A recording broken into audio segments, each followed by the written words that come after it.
박수 좀 부탁드리겠습니다. 강의 너무 좋았습니다. 아유, 별 말씀을요. 네, 강의가 너무너무 좋았습니다. 그 많은 분들이 아마 감동을 많이 받은 것 같고요. 아마 지금 한 130여 명이 들어와서 이제 강의를 들었습니다. 지금부터는 이제 뭐 지정 토론 이렇게 하겠는데요. 그 여기 계신 분들이 주로 이제 해운, 조선, 선박, 금융, 물류 쪽의 분들이 많습니다. 근데 제가 이제 책을 읽어보니까 그 우리가 물류의 관점에서 이렇게 제가 한번 봤는데 그 박사님 그 뭐 그 책에서는 좀 물류 쪽에도 좀 기술이 되어 있는 것 같아요. 예를 들면은 사람을 그러니까 그 인재를 이제 등용하는 것을 아까도 말씀드렸습니다만은 그 전주에 가지 않고 그 이제 한산도에서 그 문과 시험을 보도록 하게 하자. 그 네, 있고 또 그 이제 군량미를 이제 비축을 해야 되는데 둔전을 만들어 가지고 이렇게 했지 않습니까? 네. 예, 그래서 맞습니다. 그 세종 임금님 때 공도 정책을 쓰셨어요. 외구들이 하도 들어오니까 섬에서 살지 말고 육지로 다 올라오라고 이렇게 해서 그 백성들을 다 육지로 모아들였거든요. 그래서 섬이 텅텅 비었어요. 그랬는데 임진왜란 때 이제 그 군량미도 부족하고 백성들이 먹을 것도 부족하고 이렇게 되니까 둔전을 일구어야 하겠다 해서 섬에 사람을 보내서 둔전을 일군 거죠. 그래서 예, 예. 둔전을 일구어서 반은 군사들이, 반은 백성들이 이렇게 해서 피난민도 해결하고 불량미도 해결하는 그런 정책을 펼치셨죠. 예, 그래서 네. 제가 좀 어떤 이제 생각하기로는 그래서 이제 우리나라 그 수군들은 그 자체에서 그 병참이 조달이 된 거 아닙니까? 근데 네, 일본은 맞습니다. 자기들 본국에서 전장을 가져오려면은 병참이 그 운송이 길이가 굉장히 길게 뻗쳐 있다 보니까 네. 일본이 굉장히 불리하지 않았나 이런 생각이 들어서 나중에 조금 이렇게 시간 되시면은 그런 이제 물류의 관점에서 제가 알기로는 지금 이사장님이 물류 쪽에 그 일을 하시는 걸로 알고 있거든요. 네, 맞습니다. 네, 물류 그래서 쪽에 그 일을. 부분도 좀 한번 추가로 말씀을 해주시면 좋을 네, 것 같아요. 예, 나중에 네, 토론 네, 마칠 때요. 네, 자, 그러면 네.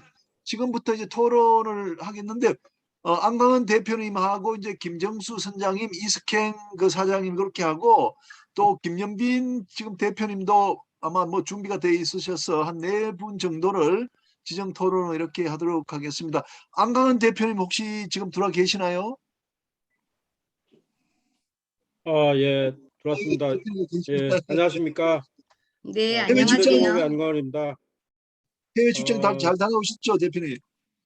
예, 어제 돌아왔고요.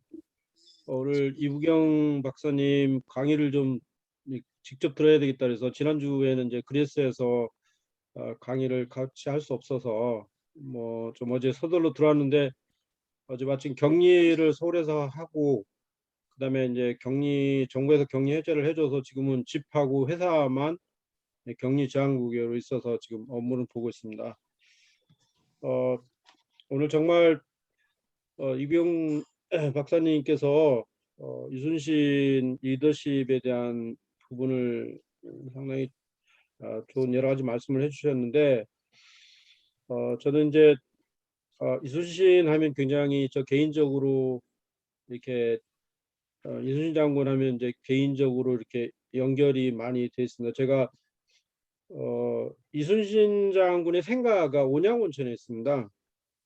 제 고향이 충청남도 서산이라서 어렸을 때 학교의 소풍을 다 온양온천에 갔고 이순신 장군의 그 생가하고 온양온천에 이순신 장군의 그런 여러 가지 그 유적지를 만들어서 박물관도 있고 그래서 어렸을 때부터 이순신 장군에 대한 걸 굉장히 많이 봐왔고 또 존경을 해왔습니다. 그래서 제가 어렸을 때부터 가장 좋아했던 글이 필사즉생, 필생즉사였고요. 지금도 이제 그 글귀를 제 거의 저희 것처럼 사용을 하고 있는데 제가 이제 지금 여러 가지 일을 하는 데 있어서 거기에 이제 많이 그런 거를 적용도 하고 있고요. 또 두 번째는 그런 경유를 통해서 한 20년 전에 제가 한산대첩의 충무 통영 쪽에 뭐 이 온양온천에서 어렸을 때 이제 그런 걸 많이 봤기 때문에 한산대첩에 직접 가서 3박 4일 동안 그 주변에 있는 모든 거를 다 본 적이 있습니다. 그리고 최근에는 목포에 정말 그 울돌목이라는 데 도대체 어떻게 해서 거기서 했을까? 그래서 제가 이제 목포에 출장 갔을 때 하루를 2박 3일 중에 하루를 완전히 빼서 울돌목 주변을 한번 다 돌아봤고 거기에 있는 여러 가지 이제 전시하는 거 이런 것들을 봤고 그 위에 전시장 위에서 내려다보면 울돌목이 아주 자세하게 보이는데 제 핸드폰 카메라로 줌으로 해서 이 물의 파형이라든지 이런 것들을 상당히 봤고 정말 여기서 전투를 어떻게 했을까 이런 것들을 본 적이 있습니다.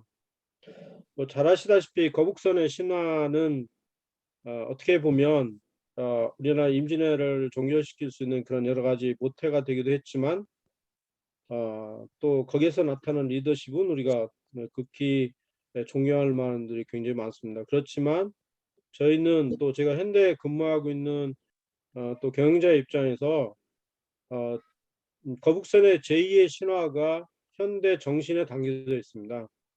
현대 중공업이 조선을 만들고 첫 번째로 그리스에서 선박을 수주할 때 조선소도 없는데 수주를 할 때 정재영 명예 회장님께서 썼던 신화가 우리 그 500원짜리 지폐에 들어가 있는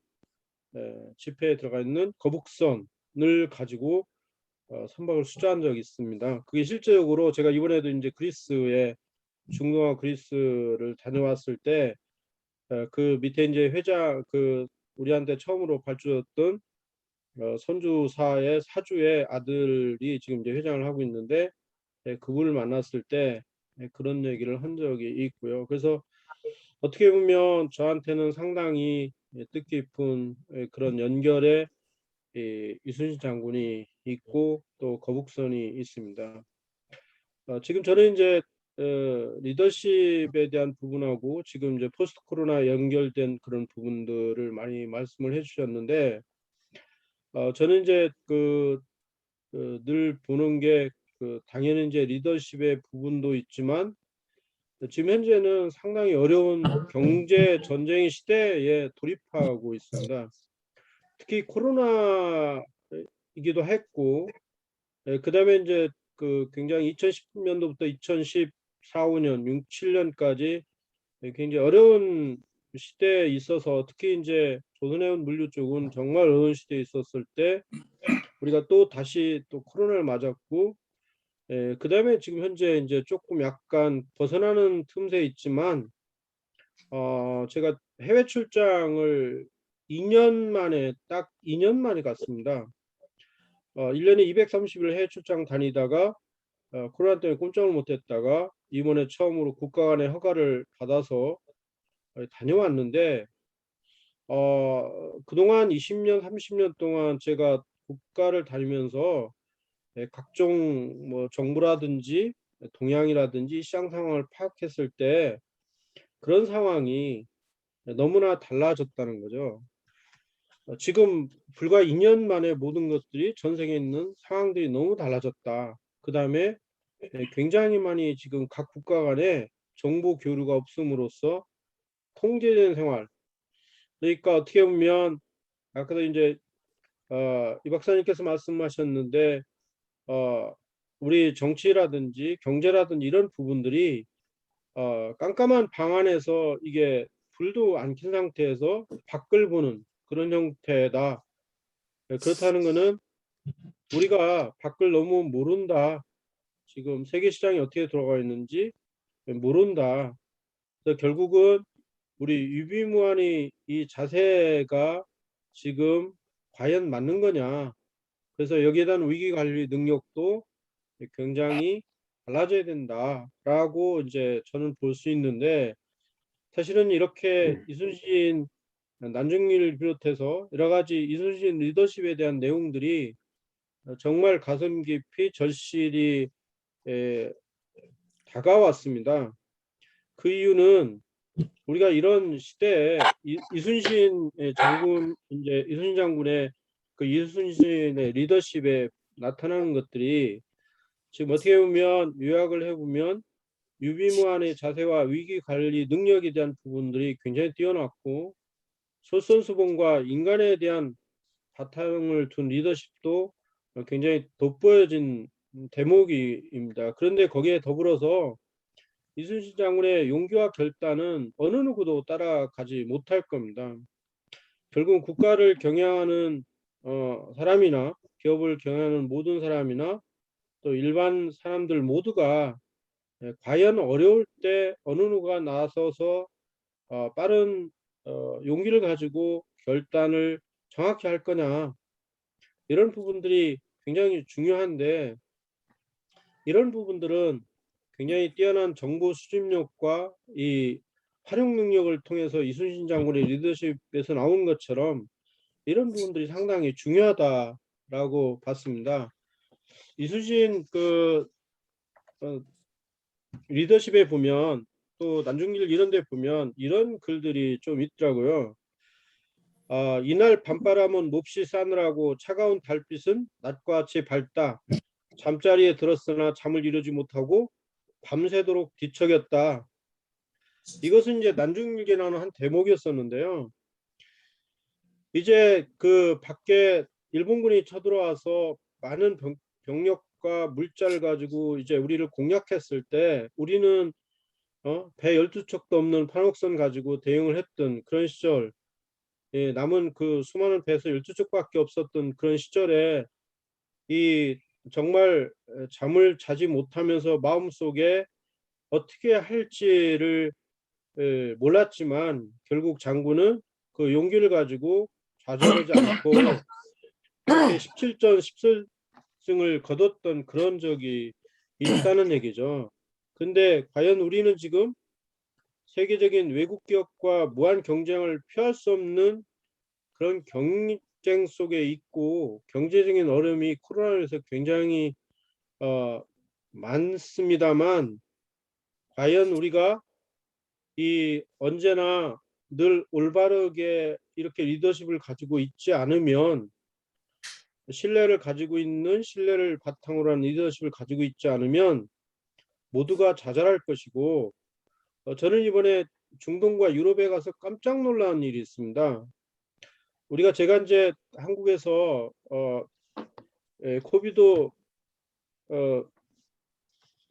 그 백신웨이트를 다 했고, 그다음에 세컨샷까지 다 했고, 각국에 입국할 때마다 PCR 테스트를 다 했는데, 우리는 갈 때 중동, 유럽, 두바이, 사우디, 그리스 엉망인 나라니까 정말 죽을지도 모른다, 이런 얘기가 굉장히 많았고, 철저하게 관리를 해라 했는데, 우리는 백신 레이트가 지금 뭐 67%, 80%, 70%까지 맞았다고 하고 있고, 철저히 관리를 하고 있다고 하는데, 최근에 지금 우리가 백신이 처음에는 확진자가 200명 나왔을 때 또 400 나오니까 800 나오니까 세상이 망할 것처럼, 나라가 망할 것처럼 떠들어댔는데, 이제 1000명, 2000명, 3000명 나와도 아무렇지도 않은 세상으로 돌아갔다 이 말이죠.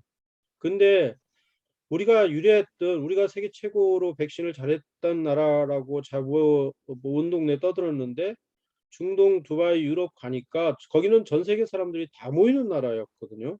지금도 다 모이고 있는데, 너무나 철저하게 스스로 관리하고 있고, 국가에서도 철저하게 관리하고 있고, 모든 사람이 언제든지 PCR 테스트를 하려면 바로 할 수 있고, 그 다음에 몇 시간 만에 바로 결과를 볼 수 있고, 철저하게 백신레이트가 되어 있으면, 세컨샷이 되어 있으면, PCR 결과가 있으면 어디든지 방문할 수 있고 같이 협의를 할 수 있고 하도록 되어 있고, 만약에 그런 게 있으면 어떤 사람도, 대통령도 국회의원도 어느 누구도 뭐 사장도 입시를 안 시켜주는, 아예 미팅조차 잡아주지도 않는 그런 철저한 관리 속에 있어서 그 사람들 할 일을 다 하고 있으면서 특별하게 문제되지 않으면서 모든 관리를 그런 나라가 철저하게 잘하고 있더라. 근데 저는 한국에 들어오면서 깜짝 놀랐던 거는 제 인천공항에 들어오면서 이렇게 어떻게 관리를 하지? 내가 인천공항에 도착해서 제가 4시간 동안 인천공항을 빠져나가지 못하고 있었는데 거기에 전 세계에서 들어온 사람이 완전히 무아지경으로 다 그냥 그 뭐 확인 하나 하는 것 가지고도 몇 시간씩 걸리고 엄청나게 많은 사람들이 다 복잡하게 있어서 거기서 제가 코로나 걸리겠더라고요. 그래서 하여튼 어쨌든 그런 걸로 봤을 때 우리가 이 순신 장군의 이 21세기의 무한 경쟁 시대에서 생존 전략은 우리가 이순신 장군의 그런 리더십을 통해서 우리가 철저한 정보 수집을 하고 활용을 하고 이순신 장군은 이제 필요하다면 피난민이라든지 포로로부터 정보를 수집했고 정보원과 정통선을 띄워서 여러 가지 이동상을 면밀히 살펴서 백전백승의 결과를 지피지기면 백전백승이라고 했듯이 이런 철저한 환경, 자신만이 처한 환경을 면밀히 파악해서 자신과 상대방의 강력점을 정확히 파악해서 대응하는 그런 자세들이 되게 상당히 중요했다라는 것이고요. 그다음에 이제 세상은 이순신 장군의 리더십에서 이 박사님께도 말씀하셨듯이 신뢰 경영이라는 것은 상당히 중요한 리더십인 것 같습니다. 저는 이제 오랫동안 회사 최고 경영자의 리더로서 또 경영자로서 살아왔는데 하루하루가 이게 이런 부분이 상당히 중요하다. 저는 제가 사장이니까 직원이 밑에 있는 말단 직원이 제 얼굴을 보지 못하는 또 옛날 저 어렸을 때 젊었을 때 보면 정말 우리 임원도 사장도 볼 수 없는 그런 시대였지만 저의 방에는 언제든지 누구든지 다 들어올 수 없도록 다 들어올 수 있도록 그렇게 이렇게 하고 있는데 이미 이순신 장군은 이미 그때 그런 부분들을 철저하게 관리를 함으로써 심지어는 영국의 여러분들 잘 아시겠지만 영국의 넬슨 제독이라는 분이 해군 역사상 영국의 넬슨 제독은 세계 최고의 러일 전쟁의 영웅이지 않습니까? 근데 그분이 이순신 장군을 어떻게 표현했냐면 해군 역사상 군신은 제독이 있다면 이순신 장군 한 사람밖에 없다랄 만큼 그렇게 존경을 했다고 그래요. 그래서 제사 지낼 때 제사를 지낸 적도 있답니다. 이렇게 우리가 그 신뢰와 경을 바탕으로 가치 창출을 공유하고 이 어려운 경제 시대에 이런 경쟁력 있는 부분들을 직원과 부하와 본인이 한다면 상당히 어려운 시기를 우리가 겪어낼 수 있다고 보고 있습니다. 그다음에 이제 아까 이 박사님도 말씀하셨다시피 우리가 지금 굉장히 어려운 세계 경제 전쟁 시대에서 끊임없는 혁신이라고 하는데 저는 혁신이라고 잘 하지 않습니다. 혁신이라고 하지 않고 이제 혁명이라고 저는 얘기를 하는데요. 이렇게 우리가 그 계속적으로 어려울 때 준비도 안 됐지만 이순신 장군은 미래를 위해서 계속적으로 무기를 개발을 했고 결국은 일본의 그 많은 배를 물리칠 수 있었던 거북선도 만들어냈기 때문에 결국은 끊임없는 개선과 혁신을 하지 않으면 남과 쉽게 우리가 경쟁하기 어렵다 이런 것들인데요. 제가 이번에 이제 중동하고 그리스 출장 가면서 한 60여 명의 선주와 화주와 물류 CEO와 CTO를 다 만났습니다. 만나면서 그분들의 굉장히 많은 얘기를 들었는데 지금 이제 우리는 물류나 해운이나 조선 분야는 탈탄소가 어떻고 그리스 그린하우스 가스 탈탄소 제로 이런 얘기를 굉장히 탄소 중립 얘기를 많이 하고 있습니다. 거기에 대한 것지 않으면 우리 해운 물류가 상당히 위기를 겪게 되기 때문에 그런데 그쪽에서 생각하는 부분들하고 세계 시장의 물리의 판도의 변화하고 우리가 얘기하는 물리의 판도가 너무 다르다. 그래서 제가 다음 강의 때 제가 이번에 보고 들었던 많은 얘기들을 할 수 있는 기회를 만들어 보겠다 이렇게 말씀드렸던 것처럼 끊임없는 혁신이 굉장히 중요하다. 그래서 이제 물론 그렇게 하려면 우리가 아는 것이 힘이기 때문에 이런 부분들 여러 가지 지금 포럼을 하고 토론도 하고 이런 과정을 통해서 우리가 같이 가야 된다고 봅니다. 그래서 결국은 뭐냐면 이 리더십의 중심은 유비무환의 자세와 불기 관리의 능력, 솔선수범과 인간애를 바탕으로 둔 리더십, 용기와 결단, 그 다음에 끊임없는 혁신 이런 부분들이 결국은 이순신 장군이 보여준 탁월한 경영 원칙과 전략을 우리가 바탕으로 해서 무한 경쟁 시대에 이기기 위한 꼭 필요한 전략이 아닌가. 그래서 오늘 이붕영 박사님의 강의를 정말 잘 들었는데요. 저는 오늘 이 박사님께 여쭤보고 싶은 게 있었습니다.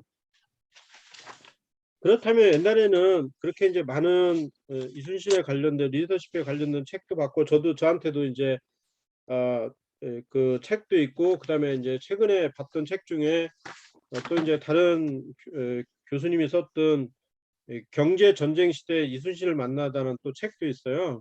이 책에 보면 우리가 과연 그 진정한 리더십이라는 게 이제 그 이순신에 관련된 부분은 굉장히 많은 내용들을 포함하고 있지만 포용하고 있지만 제가 최근에 이제 무슨 자료를 보다 보니까 이런 거를 본 적이 있습니다.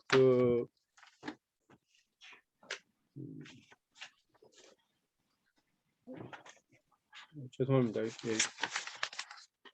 찾아봤습니다. 나중에 제가 다시 찾아서 그 여쭤보겠습니다. 제가 메모를 해놨는데 여쭤보려고요. 그래서 하여튼 오늘 이 박사님 강의를 정말 잘 들었고 또 여기에 계신 모든 분들이 이런 부분들을 바탕해서 이 어려운 위기 시대에 정말 다 같이 협업을 하고 공유를 해서 잘 극복을 해야 되겠다는 제가 말씀을 드리겠습니다. 감사합니다.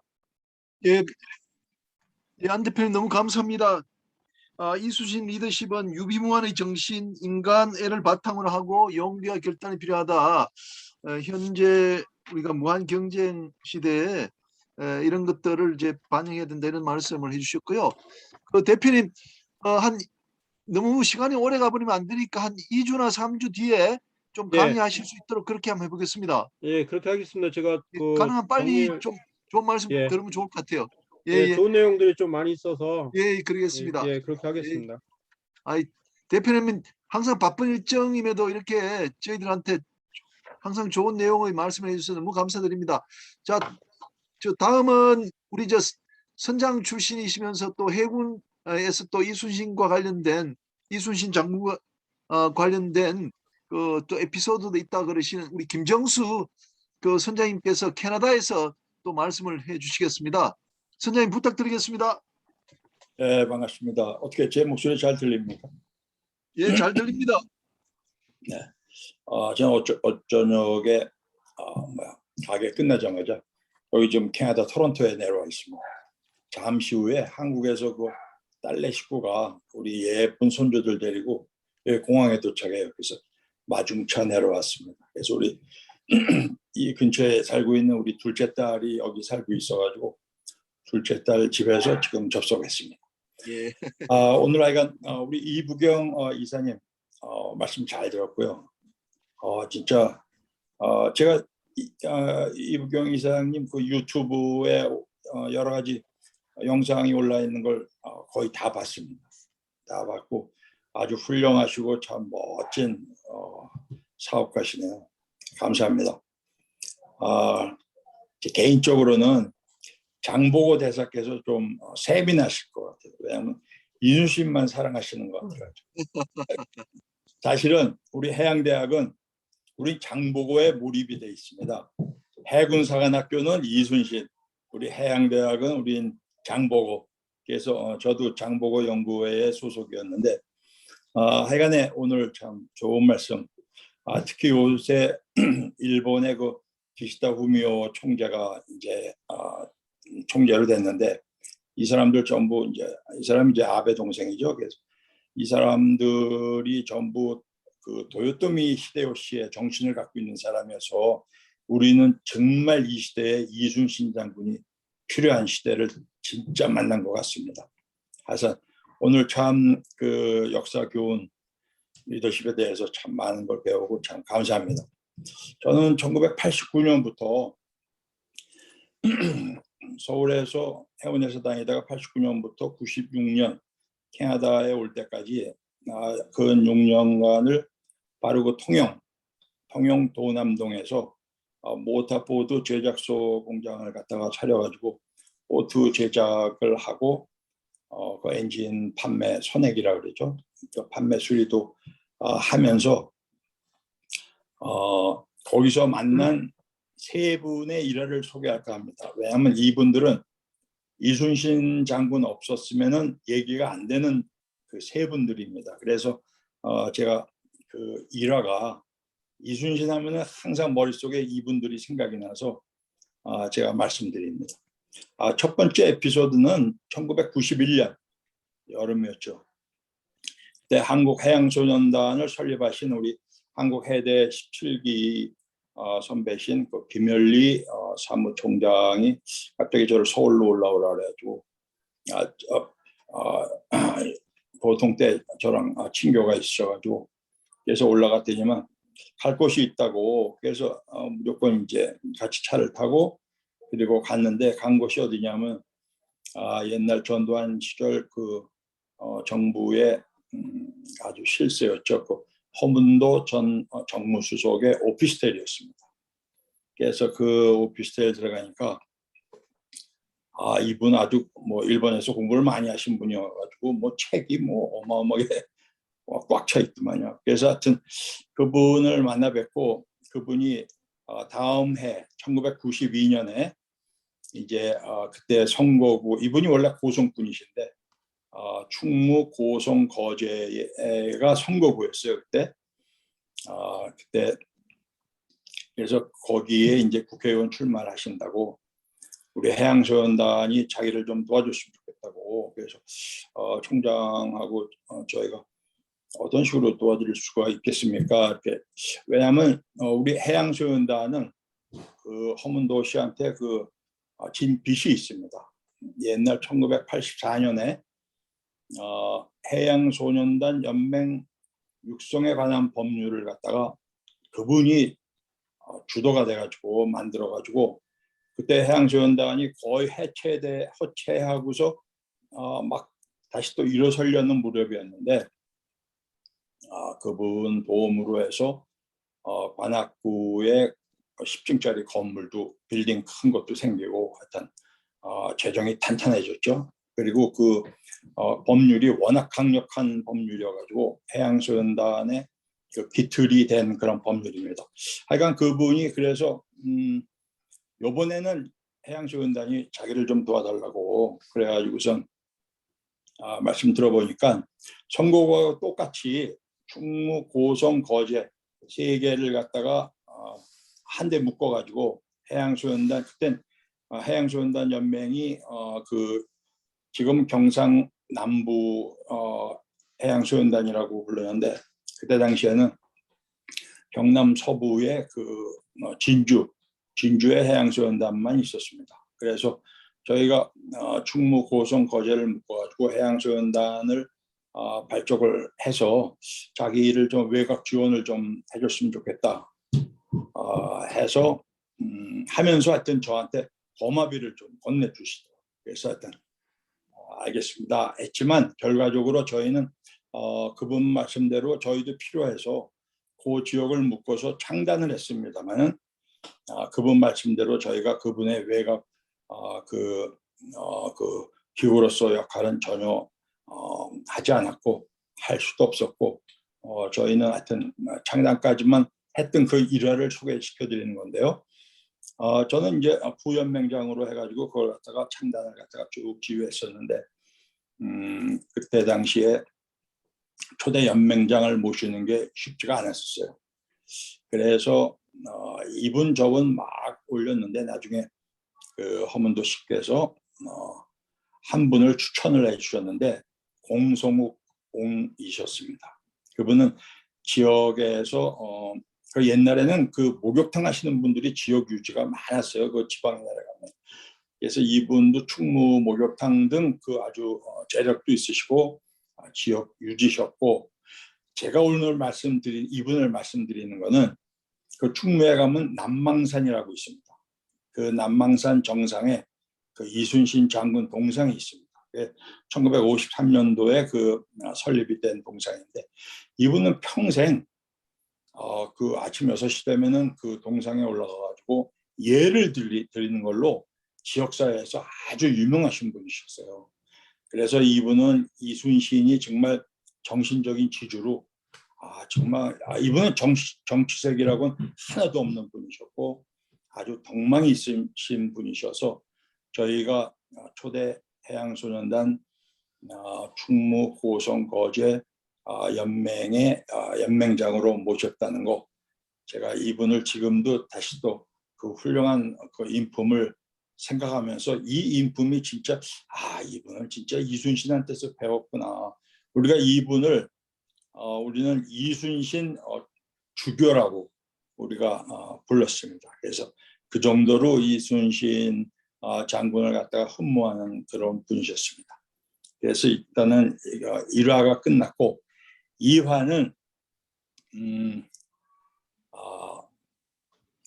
2화는 1992년 바로 이듬해였는데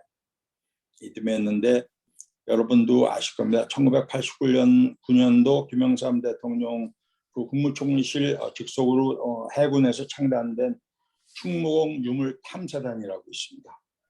그 탐사단 단장이신 황동안 대령은 제 고등학교 선배이기도 하고, 해군 소위 때부터 제가 해군 소위로 진해함대에 있을 때도 자주 뵙고 아주 친하게 지내셨던 분인데, 마침 탐사단을 타시고 한산도에 자주 이제 탐사를 오셨어요. 오시면 저도 같이 타고서 같이 탐사로 나가고 그랬는데, 92년도 여름 어느 날 갑자기 장병 몇 명 데리고선 승용차로 저희 보트 공장으로 들어오셨어요. 그래가지고 A배낭에다가 뭐 무거운 거를 갖다가 이렇게 장병들이랑 같이 내려가지고 저희 창고에다가 두시면서 이거 안에 뭐가 있는지 자네 보지 말라고, 보면은 자네 다칠 수 있다고 그러시더라고요. 저는 이제 말씀 듣느라고 이제 보지 않고 한 달포 정도 지나니까 다시 오셨어요. 그리고 오시기 전에 저보고 이제 보트를 좀 준비하라고. 그래서 제 보트를 갖다가 준비를 해놨더니만 이제 동트기 전인데 단장님하고 이제 장병 3명 데리고서 그 A배낭 다시 싣고 한산도로 출발하시더라고요. 그래서 저는 이제 배웅을 하고 나와서 그 후로는 이제 그 소식을 못 듣고 있다가 몇 년 지나서 한 2, 3년 지나서 신문에서 그 A배낭 속에 들어있는 게 별황자 총통, 그 거북선에서 사용했다고 가짜로 위조된 그 총통이었습니다. 그래서 저한테는 아주 이것이 특별한 이순신 장군과 연계된 특별한 경험이었고, 사실 그 황동안 우리 그 대령님은 제가 되게 존경하시는 분이셨는데, 그 당시 가족에 이상한 그 부인하고 따님한테 이상한 괴질이 생겼어요. 그래서 그때 당시에 그 생명이 거의 풍전등화식의 그런 상태였습니다. 그래서 이분이 아주 큰 모험을 하셨고, 저는 그분의 심정을 이해합니다. 이해하고 또 아마 그분은 일생일 때 치욕으로 생각하시면서 평생 후회하시면서 사실 겁니다. 그래서 지금 2화를 제가 말씀드렸고요. 그 다음에 제 3화는 우리 출신들 1970년도에 해양대학 다녔던 우리 출신들은 다 아시는 분일 겁니다. 해군 중령 박청정 이분은 한산도 출신이세요. 한산도 출신이고 한산 박씨입니다. 진짜 이분들은 아주 완고한 이순신 숭배 그 종친들이세요. 거기에 우리 박청정 중령께서 진짜 이분은 이순신 장군의 정신과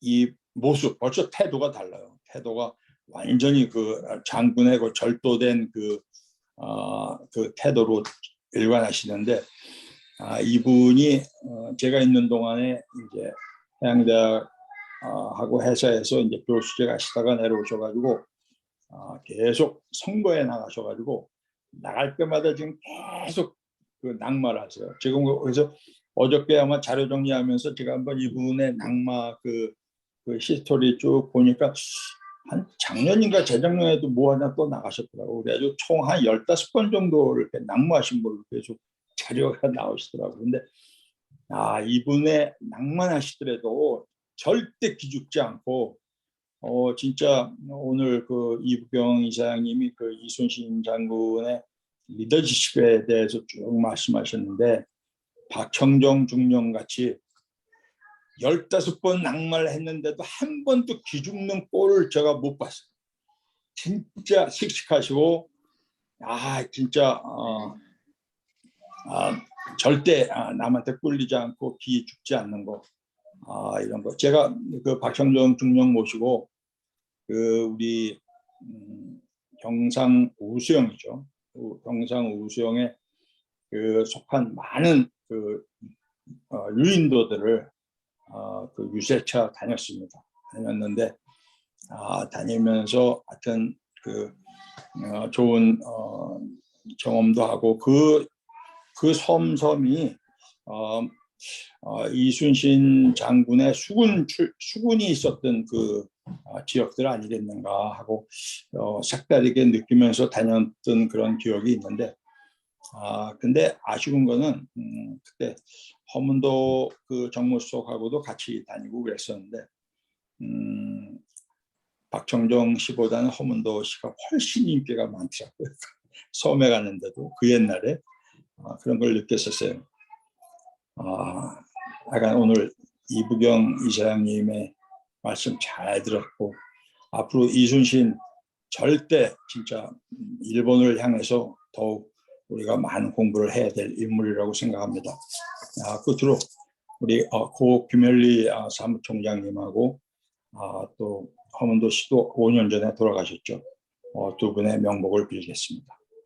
감사합니다. 예, 감사합니다. 예, 저 이순신 장군 관련된 에피소드를 재밌게 이렇게 설명을 해 주셨습니다. 자, 다음은 그 이스켄 그 대표님한테 마이크를 넘기겠는데요. 이 대표님은 오늘 뭐 저도 이제 이부경 이사장님이 잘 이제 모르시기 때문에 특별히 설명을 못 드렸어요. 그래서 제가 알기로는 이스켄 대표님께서 또 이순신 포럼에 또 회원이고 활동을 열심히 하신 걸로 알고 있어서 그런 말씀들을 좀 이렇게 해주시면 좋을 것 같습니다. 이부경 이사장님에 대한 뭐 소개라든지 또 그 이순신 포럼의 뭐 활동상 그리고 이제 활동하시면서 좀 뭐 느끼신 점 이런 것 좀 말씀해 주시면 될 것 같습니다. 자, 부탁드리겠습니다. 네네. 제가 그 2009년도인데요. 12년 전이죠. 국제물류관리사협회 국영원 회장님으로부터 이부경 사장님을 소개를 받았습니다. 그래서 한번 서로 연결을 좀 해주고 싶다고 그러더라고요. 그래서 이제 뵙고 말씀을 나누다 보니까 제가 흠뻑 빠진 거예요. 이부경 그 이사장님한테. 그래서 제가 그 당시에 아주 당돌하게 저거 좀 인터뷰를 합시다. 그렇게 해서 한 30분 정도 인터뷰를 한 것 같아요.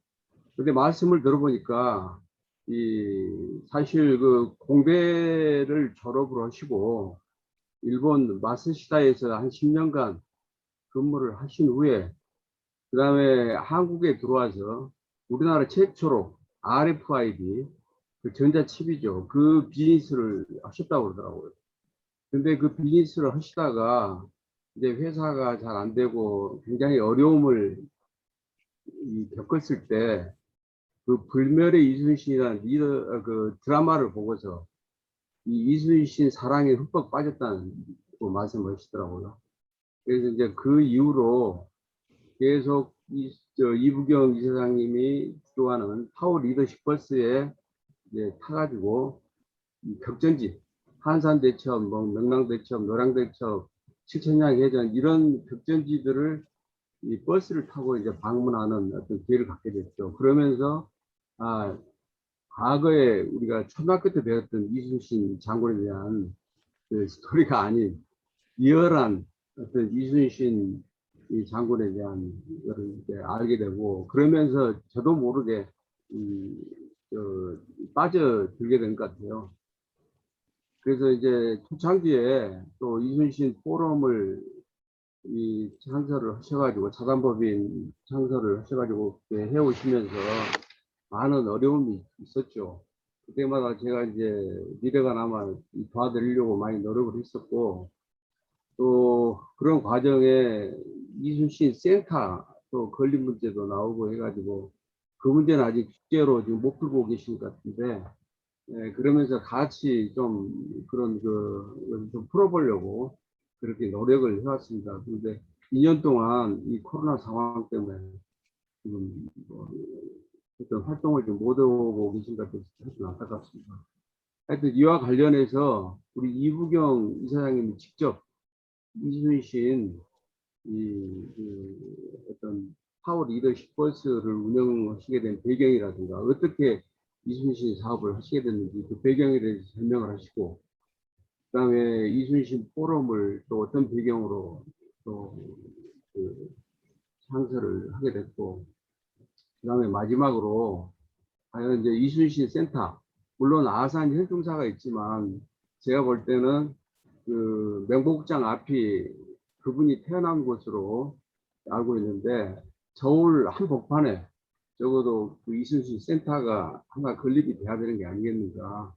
그래서 그 안에서 많은 그 이순신 리더십에 대한 강의도 좀 이루어지고, 많은 외국분들도 와서 좀 방문하고 할 수 있는 그런 어떤 게 좀 설립이 돼야 되지 않겠나, 이런 생각이 들더라고요. 그래서 그 부분 이순신 센터는 앞으로 지금 어떤 계획을 갖고 계시는지 간략히 좀 말씀 좀 해주시죠. 예, 감사합니다. 예, 저 이사장님 이렇게 하겠습니다. 우리 한 분 더 말씀 듣고 또 기회를 네, 드리겠습니다. 김연빈 대표님, 예. 네, 좀 말씀 좀 부탁드립니다. 예. 저는 뭐 크게 얘기 드릴 건 사실 없는데요. 이제 오늘 제가 우리 단톡방에 글을 올린 거는 우리 오늘 모임을 좀 홍보하는 그런 뜻에서 이제 올린 거예요. 근데 뭐 이왕 교수님께서 말씀을 하시니까 제가 한 말씀 드리겠습니다. 근데 이제 오늘 이부경 회장님의 말씀을 잘 들었습니다. 근데 이제 이순신 리더십을 그런 이제 리더십이라는 그런 뭐 인문학이나 그런 학문에 그치지 않고 우리 실생활에 또 우리 경제에 실제적으로 이제 이용하고 활용해야 될 것 같은데요. 마침 오늘 아침에 일본에 좋은 신문 기사가 하나 났었어요. 그 내용은 뭐냐고 하면은 일본에서 이제 고베항하고 스루가항 서쪽 지역 항만을 연결하는 그런 국제 피더 항로를 올 가을부터 시범적으로 개설한다고 합니다. 그런데 이제 이 수출입 화물을 취급하는 일본 즉 동해 측의 화주의 편리성을 높이고, 또 한국이나 이 지역 화물들이 중국 항만으로 유출되고 있는 화물을 이제 고베항에 집약해서 수출하고자 하는 그런 구상인데요. 그것을 우선에 이제 내년 2월까지 항로를 개설하고 앞으로 장기적으로 이 항로를 이제 정착시켜서 고베항 경쟁력을 이제 활성화하려고 하는 그런 계획입니다. 근데 이제 우리가 잘 알다시피 일본은 내륙 운송 비용이 굉장히 비쌉니다. 그래서 일본 해쪽, 그러니까 니가타나 스루가 같은 곳에서 내륙 운송을 통해서 고베나 나고야항을 이용해서 수출하는 것보다는 부산항을 이용해서 수출하는 것이 비용면이나 편리성 측면에서 굉장히 유리합니다. 이것이 우리 이제 부산항에서 취하는 그런 일본 컨테이너 화물 유치 전략인데요. 이제 저도 이런 전략을 갖고 한 3, 4년 동안 부산항 포트 세일즈 활동을 한 바가 있습니다. 근데 그 활동을 하면서도 언젠가 일본이 여기에 대해서 대응하는 전략을 갖고 나올 텐데 어떻게 해야 되나 그렇게 생각하고 있었는데 이제 마침 이제 드디어 일본에서 그런 이제 전략을 가지고 나왔어요. 그러니까 스루가항이나 니가타항에 있는 컨테이너 화물들을 부산으로 갖고 가지 않고 모두 먼 길을 돌아서 고베항까지 운반한 다음에 이제 고베항에서 미국이나 유럽으로 수출하려고 하는 건데, 그렇게 하면 당연하게 비용이 많이 발생하는데 그 비용을 모두 고베 한신항만공사가 국제항만 운영하는 회사가 보조를 한다는 겁니다. 그렇게 하면은 이 우리 부산항은 거의 환적 화물이 60%에 달하는 그런 환적 화물 유치 전략을 갖고 있는데, 과연 일본의 일본 해측 컨테이너 화물들이 이렇게 이제 우리 부산항을 이용하지 않게 된다면 부산항은 어떻게 될 것인가, 거기에 대한 대책이 필요하지 않는가. 물론 이순신의 유비무한 정신에 의하면은 이미 부산항만공사나 정부에서 이런 곳에서 대해서 이미 대책을 갖고 있을 거라고 생각하지만은 매우 걱정이 되어서 이제 올린 거고, 또 마침 이순신 리더십과 관련해서 기회를 갖게 되었습니다. 예, 감사합니다. 예, 좋은 말씀 감사합니다. 아주 좋은 정보네요. 일본이 스루가항 니가다에 있는 화물을 고베항으로 가져와서 고베항에서 이제 큰 컨테이너 선박에 실어서 나르겠다. 그러니까 부산은 가지 않고 그렇게 한다 그러는데, 이순신의 유비무한 정신으로 이걸 좀 우리가 대처하자 이런 말씀을 해주셨습니다. 이사장님, 그러면요, 네. 지금까지 네 분이 토론하셨고, 제가 이제 아까 이순신 장군의 좀 물류 측면에서의 네. 좀 말씀 이렇게 부탁드렸는데, 일단 또 네. 말씀해 주시고 또 다른 분들이 또 토론 또 하도록 그렇게 하겠습니다. 부탁드리겠습니다. 네. 변변찮은 강의를 잘 들어주셨다고 이렇게 여러분들께서 말씀해 주셔서 정말 몸둘 바를 모르겠습니다.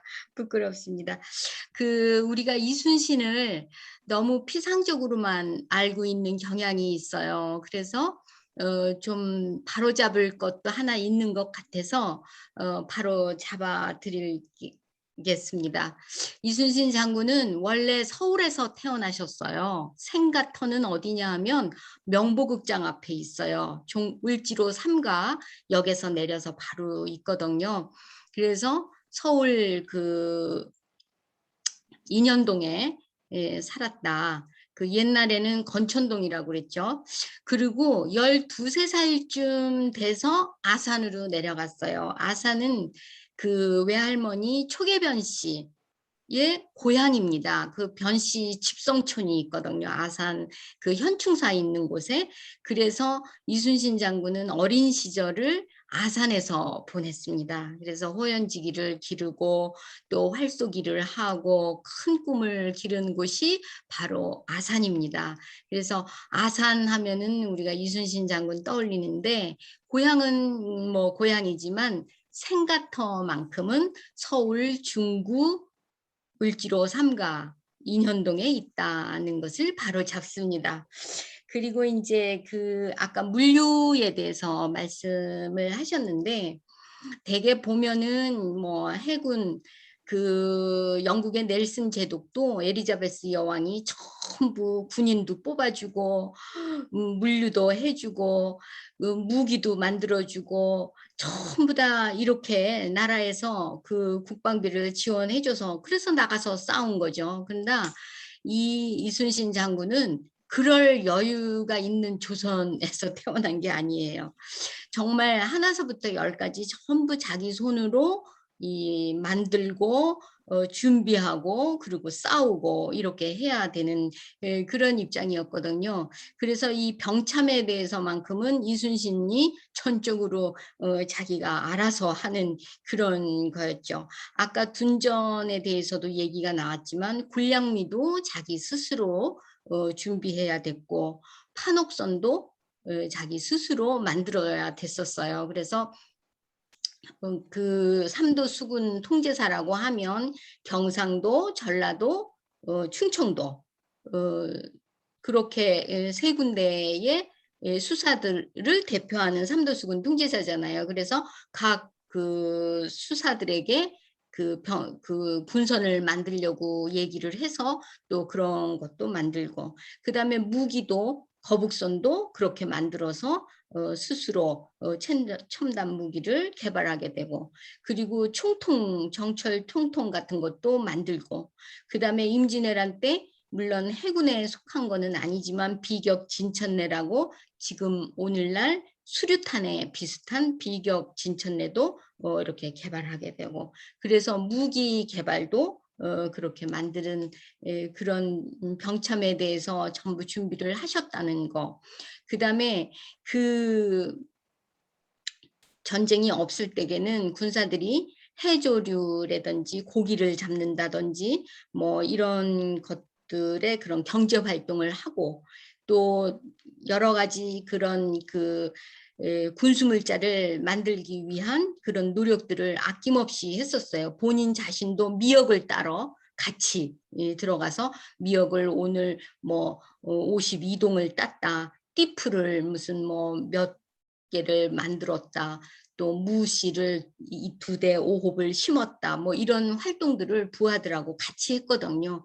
그래서 그런 경제 활동을 한 거에 대해서 또 군수물자를 보급하기 위해서 했던 거, 특히 명량대첩이 끝나고 나서 서해대장정이라고 해서 고군산도까지 올라가셨어요. 올라가서 어디에 이 조선 수군 기지를 만들까 하고 내려온 게 목포항 입구에 영산강 하구 그 앞에 고화도라고 있어요. 그래서 고화도에 그 조선 수군 기지를 이렇게 임시로 만들었습니다.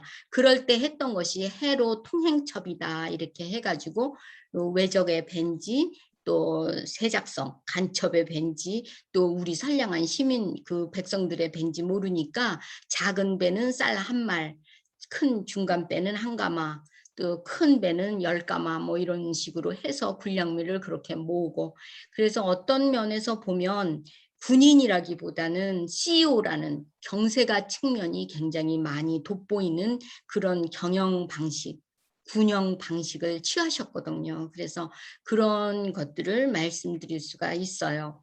그 다음에 이제 물류에 대해서는 뭐 물론 병참을 이제 자기가 다 준비해서 그걸 했겠지만은 그 전쟁에서 대첩을 이룬 거를 보면 견내량, 한산대첩, 그 좁은 견내량에서 밖으로 유인을 해서 넓은 한산도 앞바다에서 한산대첩을 치렀거든요. 그 물목이 좋은 곳을 찾는 거예요. 지금 우리가 비즈니스를 하려고 보면은 물목 좋은 곳을 찾잖아요. 물목. 또 명량, 울돌목에서 또 대첩을 이루셨어요. 그래서 그런 물목을 잘 활용했다는 거.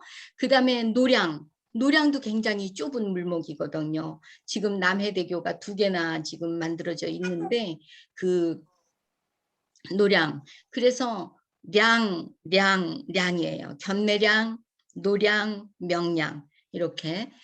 그래서 이 물류로 친다면 물목이 좋은 것을 잡아서 결국 그것이 자기한테 어떤 이득이 되는가 하는 거를 잘 따져보고 계산하고 이렇게 했다는 것을 이순신의 리더십에서 찾아볼 수가 있습니다. 결국 이순신 장군께서 물류에 대해서 또 로지스틱스에 대해서 했다는 것은 난중일기에 하나하나 이렇게 나오면서 저희가 말할 수 있겠습니다. 그다음에 이제 아까 이석행 사장님께서 이순신 포럼을 앞으로 어떻게 운영할 것이냐 이렇게 말씀을 하셨는데, 지금 코로나19 감염 사태로 지금 한 2년간 활동이 지금 지지부진하고 있습니다.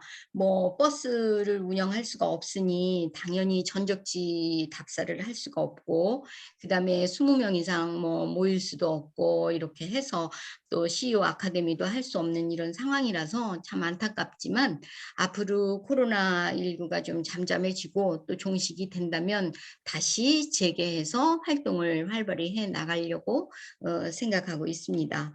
그다음에 이제 이순신 리더십 센터를 건립하는 문제에 대해서는 저희가 정말 이 아까도 그 김현빈 대표님께서 말씀하셨지만 그냥 학술적인 것으로 경영학적인 면에서 리더십이 어떻다 이러고 얘기하는 것보다는 실제로 그런 것들을 우리 경영에 어떻게 접목할 것인지, 실제 사례는 어떤 것인지, 그때와 지금과 비교해서 어떠한 일들을 우리가 미리 준비해야 될 것인가, 이런 것들을 하기 위해서는 끊임없는 공부가 필요하거든요. 그래서 센터 건립이 정말 필요해요. 그래서 시골의 폐교 같은 것도 활용해서 센터를 만들어 볼까 이런 생각도 하고, 찾아다니기도 하고 여러 가지 부지를 알아보기도 하고 이렇게 하지만 참 녹록지 않는 것 같습니다. 제가 오늘은 이순신의 리더십 노트로 이 책을 여러분들에게 소개를 했지만, 또 우리가 충무공 이순신에 대해서는 우리가 이순신 하는 이 청소년들을 위한 책도 있어요. 그래서 이순신 장군의 그런 리더십을 우리가 공부하다 보면 청소년들에게는 인성교육이 되는 거예요. 충효정신이라든지 그런 것들이 기초가 되고, 그 다음에 직장인들이라든지 이런 그 CEO들이라든지 성인들한테는 인격 함양이 되는 거예요. 내 인격을 좀 더 다듬고 수양하고 하는 그런 것들이 되는 거거든요.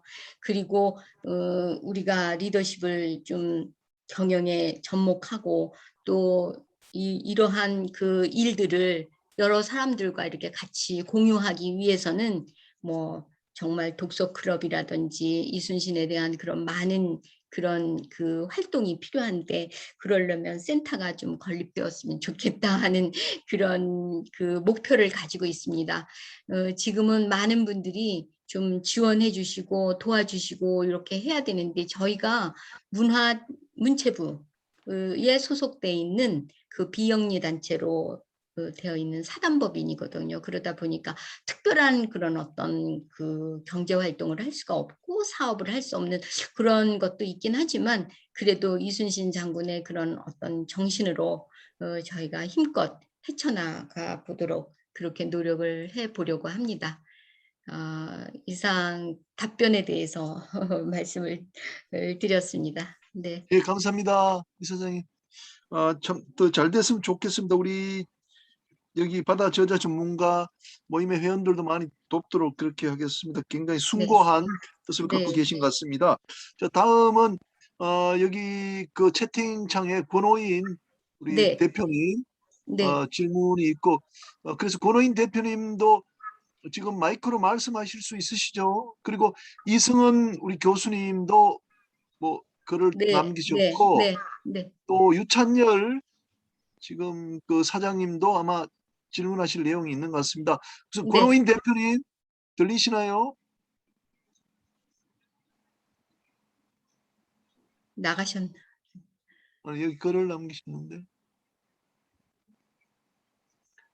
여기 제가 한번 읽어봐 드리면요. 네. 조선과 일본이 네. 7년간 수많은 희생자를 내고 싸운 국가 간 전쟁인데 왜 이렇게 네. 한자로 난이라고 왜 표현하느냐, 뭐 전쟁 뭐 이런 게 네. 아니고 왜 난으로 했냐, 했느냐. 그 이유가 궁금하다는 게 이제 네. 한 가지 질문이시고요. 또 한 네. 가지 질문은 네. 조일 전쟁, 아마 임진왜란을 조일 전쟁으로 표시한 것 같습니다. 조일 전쟁 네. 중 전쟁 주요 지휘 체계하고 지휘관들은 어떻게 구성되었나, 네. 네. 그러니까 아까 이제 그 수군이 육군 안에 빈집했다 그러셨는데 아마 그런 걸 말씀하시는 것 같습니다. 네, 네, 네. 그것 조금 그러면 말씀해. 예. 네, 왜 란이라고 했느냐 하면 원래 옛날부터 우리는 외적들, 외놈들을 오랑캐라고 생각해서 아주 무시했어요. 우리는 그 외놈들, 그 외적들 이렇게 그리고 왜구들도 많이 있었고 이렇게 해서 우리는 임진년에 일어났던 난이다. 정유년에 일어났던 난이다. 이렇게 해서 임진왜란, 정유재란 이렇게 얘기를 했었죠. 전쟁이라고 국가 간의 전쟁이라고 는 우리가 표현하는 것 자체가 국가로 인정해주고 싶은 마음이 없었기 때문에 그런 표현을 쓴 것 같습니다. 그러나 지금은 그 동북아 3국 국제전쟁이라고까지 그 어떤 학자들은 발표를 하고 있습니다. 왜냐하면 세계 최초의 화약 전쟁이었었거든요. 그 중국 명나라는 대포를 가지고 왔고 홍위포 이런 대포를 가지고 들어왔고요. 우리는 함포가 있었어요. 그리고 일본은 조총을 가지고 들어왔거든요. 그래서 그런 세계 최초의 화약 전쟁이었었다. 이렇게도 표현을 하면서 동북아 3국 전쟁이다 이렇게 표현도 하고 있습니다. 그런데 이제 그때부터 저희는 그래서 병자 호란도 오랑캐가 여진족 오랑캐가 우리를 쳐들어왔다 이래서 병자 호란 정묘 호란 이렇게 호란이라고 우리가 표현을 하지 않습니까? 그러니까 우리는 그때 사대주의 사상 사대주의로 명나라 많이 나라다라고 국가로 인정을 해줬던 그런 시대였었죠. 그래서 아마 란으로 그렇게 표현하지 않았느냐 이렇게 생각을 했고요. 저기 생각하고 있고요. 그 다음에 조일전쟁이라고 표현하는 학자분들도 계십니다. 그래서 역사학자분들께서 많이 연구를 하셔서 이제 그런 것들이 정립될 것 같고요. 주요 지휘 체계라고 하는 거는 사실 그때 당시만 하더라도 육군이다, 수군이다, 그 해군이다 이런 것들이 이렇게 확실하게 갈라져 있지는 않았어요. 그냥 우리가 이순신 장군 하는 것도 엄밀히 따지면 이순신 제독으로 불러야 하잖아요. 그러는데 그때 당시는 나라의 무인, 무가급제를 하면 무인이 되고 무인이 되면 거기에 맞춰서 이렇게 첨사, 뭐 관찰, 뭐 이런 식으로 계급이 정해지면서 제일 위에가 이제 장군 이렇게 되는 거죠. 그래서 이순신 장군 이렇게 되고요. 그때 당시에 그 전쟁이 일어났기 때문에 긴급하게 비변사가 만들어지고 도채찰사가 또 아니면 그 도원수가 이렇게 돼가지고 그 삼도수군 통제사 위에 도원수 위에 도채찰사 이런 계급들이 그 육군 해군 관계없이 그렇게 정해져 있어서 쉽게 말하면 종구품에서 정일품까지 정일품, 종일품, 정이품, 종이품 이렇게 그래서 삼도수군 통제사는 종이품, 영의정은 정일품 뭐 이런 식으로 품계에 의해서 그런 지휘 체계가 정해져 있었기 때문에 아마 그런 뜻에서 이제 그 돼 있는 것 같고요. 그 다음에 이제 아까 제가 강의하는 도중에 도원수 권율에게 불려가서 원균 삼도수군 통제사 원균이 곤장을 맞거든요. 예, 그런 거를 보면 결국은 지금의 말로 하자면 육군이 해군을 지휘했다는 그런 꼴이 된 거죠. 도원수는 육군까지 다 해군 육군 다 합해서 그 지금으로 말하면 국방부 장관이라 그럴까? 예, 한 거고 삼도수군 통제사는 그 해군 참모총장 정도 되는 거기 때문에 육군이 해군을 지휘했다 이렇게 볼 수 있는 게 아니겠느냐 이렇게 제가 말씀을 드린 것이죠. 예. 아유, 너무 해박한 그 지식을 갖고 아주 해박한 지식을 갖고 계신 것 같습니다. 아닙니다. 사장님. 네. 이승은 교수님 혹시 계시나요? 이승은 교수님. 네, 안녕하세요. 네, 교수님 한 말씀 오랜만에 해주세요. 네, 오늘 그 이순신 리더십 정말 잘 들었고요. 제가 오래전에 그 난중일기를 비롯한 이순신 리더십에 대한 그런 것들을 다시 정리해 주시고 또 기억을 또 소환시켜 주셔서 감사한 강의 잘 들었습니다. 저는 그 이순신의 어떤 그런 역사의 어떤 기록을 통해서 현재 우리 어떤 처해 있는 그 시대 정신을 이렇게 바라볼 수 있는 리더십에 대한 적응에 대해서 많이 생각해 보았습니다. 결국은 이순신 장군의 그런 통섭형 인간이라는 것을 또한 또 강의를 통해서 알게 되었고요. 그 다음에 또 세상을 바라보는, 그 다음에 지휘자로서의 어떤 통찰의 어떤 품격, 그리고 그분이 가장 중요시 여겼던 거는 어떤 본인을 성찰할 수 있는 어떤 윤리적인 그런 도덕성도 겸비되어진 것이 지금 또 여러 어떤 대선 선거의 어떤 킹메이커나 그 주변에 계신 분들에 대한 큰 어떤 교훈이 되지 않을까 생각이 듭니다. 그리고 뭐 저는 질문이라는 것은 아니고요. 그리고 조금 전에 또 그 안광훈 대표님께서 그 이번에 해외 출장을 다녀오셔서 어떤 그 외국의 사례들을 말씀하셨을 때 제가 잠시 든 생각을 걸림돌이라는 거를 생각했어요. 우리는 삶을 통해서 늘 그 걸림이라는 어떤 허들이라는 장애물이 있지만 그 장애물을 통과를 하다 보면 결국은 그것은 디딤돌이었다라는 생각을 했었는데 이 코로나가 어떻게 보면 우리의 어떤 경제 성장이나 아니면 앞으로 미래 세대의 어떤 나아갈 그런 것들이 장애물일 수 있다고 생각하지만 결국은 또 다른 어떤 시대를 맞이하는 어떤 변곡점에서 그것이 디딤돌의 역할을 할 수 있는 그런 위기를 기대로 만드는 것이 결국은 혁신의 길의 길목에서 우리가 성공으로 나아갈 수 있는 그런 길이라는 생각하는 부분에 있어서 늘 이렇게 많은 분들이 또 토요일 그 열강에 대해서 참여하시는 그런 모습에 늘 도전이 되고 저에게도 또 한 주일을 또 그러니까 정리하면서 살아가는데 힘이 되고 있습니다. 늘 리더십의 어떤 강한 그런 끌림으로 이끌어 주시는 김인영 교수님께 감사드리고요. 네, 감사합니다. 예, 교수님 감사합니다. 좋은 말씀 네. 감사하고요. 이렇게 하겠습니다. 오늘 그 인천 해사고등학교 학생들 한 15명이 이렇게 들어와 있는 것 같습니다. 그래서 그 학생들을 데리고 이렇게 참여해 주신 김상환 교장 선생님한테 마이크를 넘겨서 좀 말씀을 좀 듣도록 하겠습니다. 김 교장 선생님 계세요? 예, 예, 교장 선생님 감사합니다. 안녕하세요. 예. 네네. 딴 것보다도요, 우리 이부경 박사님은 3년 전부터 우리 그 학생들하고 3년 전에 끝났죠. 이제 코로나가 되면서 못하고 있는데요. 해마다 우리 2학년들하고 같이 이순신과 그런 장보고 탐사를 직접 우리 학생들 데리고 4년을 같이 했습니다. 아, 그러시군요. 그래서 예. 코로나 때문에 최근에 이제 못하고 있는 게 너무 좀 안타깝고, 그래서 오늘 특별히 또 이 박사님 그 강연을 하신다고 그래서 우리 학생들을 많이 좀 참여를 시키고 싶었지만, 연휴가 돼서 집으로 이제 다 간 상태고요. 특히 이제 그래도 그 학생 간부들은, 이런 간부 수련에 대해 신으로, 이순신 장군의 리더십을 한번 들을 좋은 기회가 생긴 것 같아서 오늘 참여하게끔 했고요.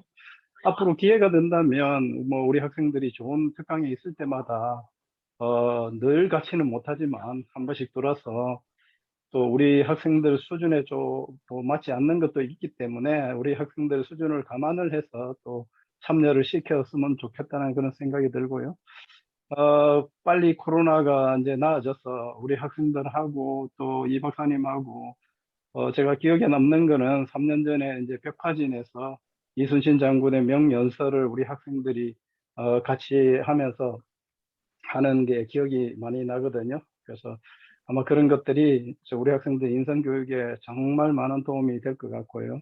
그래서 좋은 기회가 와서 빨리 그 실제적으로 장보고 그 장군이나 또는 이순신 장군의 어떤 유적지를 탐방하면서 학생들이 살아있는 교육을 체험할 수 있는 좋은 기회가 되었으면 좋겠습니다. 예, 늘 이 그 강의 계속되었으면 좋겠고요. 더 많은 사람들이 참여해 주셨으면 좋겠습니다. 감사합니다. 예, 감사합니다. 오늘 그 우리가 해기사 될 학생들 많이 들어와 있습니다. 한국해양대학교 실습생들도 있고 또 오션 폴리텍 학생도 있고 있는데 저는 그렇게 생각합니다. 우리 해기사들이 갖춰야 될 가장 큰 덕목이 책임감인 것 같아요.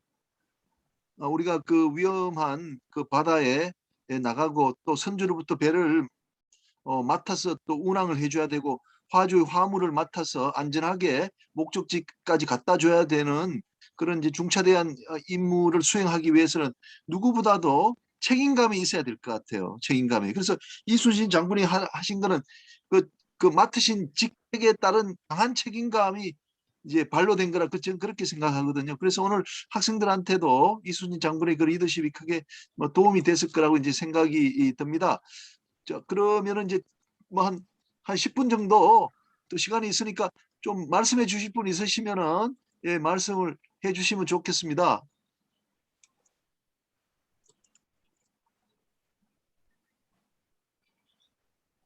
말해도 될까요? 예, 예, 누구시죠? 유찬열입니다. 예, 유찬열 사장님 반갑습니다. 예, 예. 네, 예, 말씀 안녕하세요. 부탁드립니다. 예, 예. 네, 우리 김 교수님 항상 이 모임 운영하시느냐고 굉장히 수고 많으시고 굉장히 많은 존경심을 가지고 있습니다. 저는 지금 부산에 살고 있지만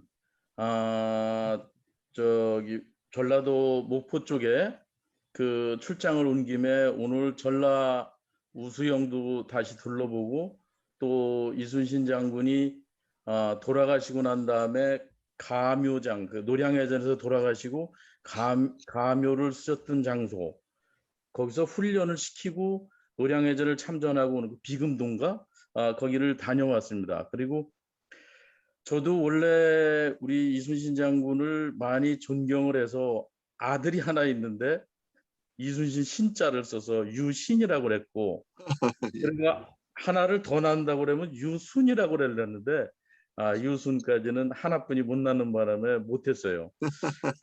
근데 어쨌든 간에 뭐 그런 그 이순신 장군은 특별하게 정부 쪽 국가로부터의 아무런 도움이 없이 모든 거를 우리 이 박사님이 설명하신 것 같이 자체적으로 해결했다는 분이 가장 큰 중요한 부분인 것 같아요.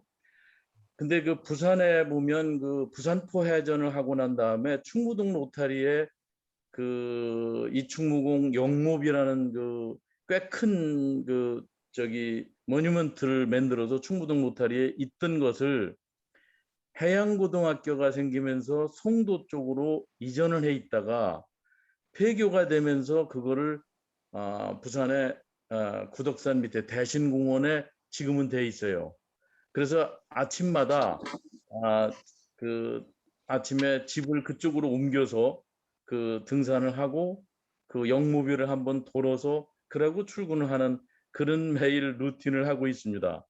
어휴, 또 한 가지 부산에 보면 협성건설이라고 하는 그 종합건설 업체가 있는데 정철원 회장이라는 분이 해양대학에 그 들어오는 정문을 시사하신 분이에요. 거기에 그 양반이 그 문화재단을 가지고 있는데 협성문화재단이라는 데를 가지고 있으면서 이순신 장군에 대한 연구 그런 발표 우리 그 누구시죠? 그 부장판사 하시다가 저기 책도 이순신 장군에 대해서 많이 쓰신 그런 분도 모셔다가 강의를 하고 이런 분이 계시는데 혹시 그 정철원 그 첩성문화재단 이사장은 우리 그 이 박사님이 이순신 장군 그 일을 할 적에 충분한 좀 기여를 하실 수 있는 그런 마음이 가지고 있는 분이시다라는 것을 좀 그런 정보를 드립니다.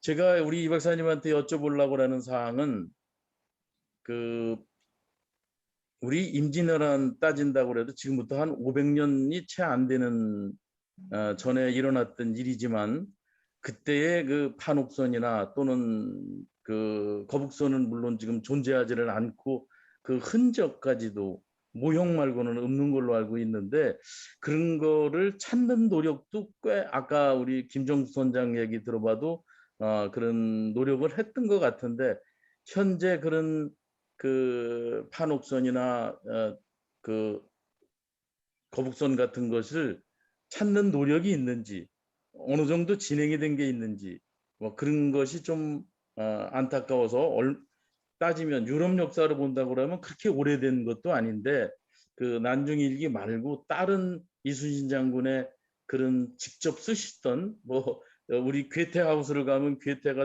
자던 침대, 펜촉 뭐 이런 게 있는 거랑 마찬가지로 그런 것이 좀 있는지 그런 거를 좀 여쭤보고 싶습니다. 이상입니다. 이 박사님 잘 들었습니다. 감사합니다. 네, 감사합니다. 답변 드리겠습니다. 그 판옥선하고 거북선 이것은 이제 뭐 임진왜란 때 만들어진 건 아니고 그 전부터 있었어요. 판옥선도 고려시대 때부터 있었고요.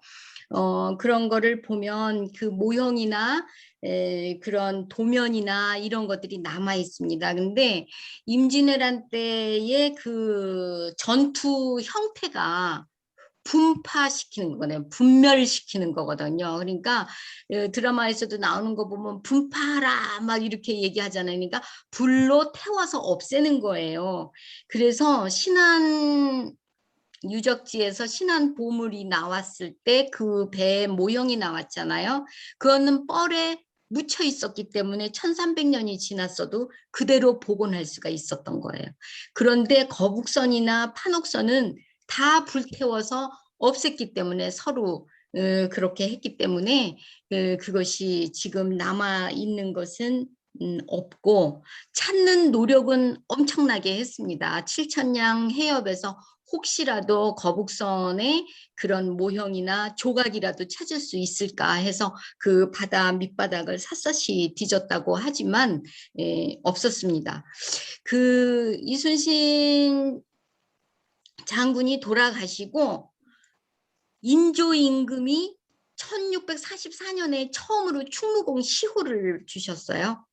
그 다음에 그 현종이 효종 임금님이 눈물을 흘리면서 이순신 장군을 흠모하셨어요. 그 다음에 숙종 임금님이 현충사를 지으시면서 이순신 장군을 현양했죠. 그 다음에 정조 임금님께서 이렇게 훌륭한 선조를 그냥 놔두면 어떻게 하겠느냐 하면서 이충무공 전설을 만드셨어요.